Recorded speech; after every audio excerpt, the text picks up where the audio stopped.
Welcome back guys to Fog Racing, and today we're going to be talking about some of the potential candidates for the new Cadillac team in F1. Who's going to be driving for them? Valtteri Bottas, Sergio Perez, linked with Mick Schumacher, linked with a move as well. Some big potential driver transfers. I'm a wee bit out of breath here, but bear with us folks. But I tell you what, Bottas and Perez, you know what I mean, 4 years ago.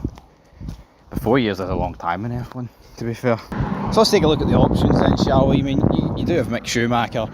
I just don't really get the hype with Mick Schumacher. He had 2 seasons in F1. He's had a bunch out. I mean, I think it would have been good for the sport if Michael's son could have, you know, come on to actually like win races and potentially world titles one day, but it's not worked out that way. And if we're looking at who's safer bets, man, I mean, Perez and Bottas are your answer. Safer pair of hands, and I get it.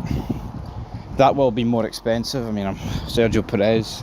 I mean, some people be like, oh, you'll be lucky to get a drive, but I actually think this 2025 season's done him all the favours in the world. And you may be like, well, hold on here, he's not even raced. Yeah, but look at the state of Liam Lawson and Yuki Tsunoda in the second Red Bull.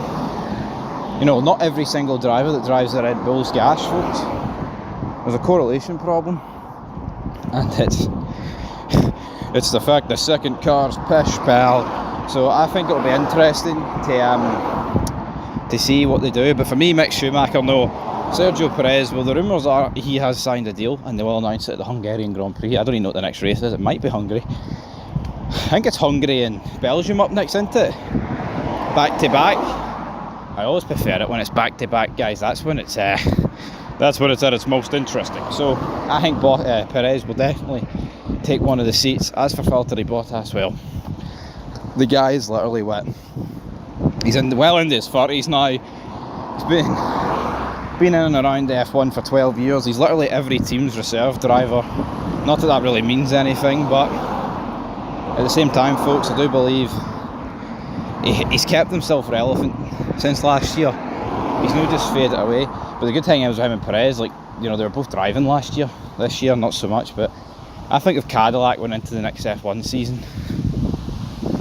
with Perez and Bottas, I don't think you can do too much complaining, man.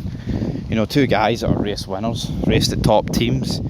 Yeah, not exactly in their prime anymore, but I mean, it would definitely be on paper one of the better teams on the grid. And to me, it just makes a bit more sense going for those 2 than rookies. See these new F1 teams, man, that come into the grid, you want to make an impression. I'm not saying you can't go for a rookie, but I think the rookies you've got to go for are the hot prospects of this world. Like, if Mercedes wanted to stick Russell and Max in the same car, which I don't believe they do, but if they did, then yeah, inquire about a loan for Antonelli for a season or 2, and for him to go with Perez or Bottas. But anyway, folks, that's your Cadillac options. What are your thoughts down below?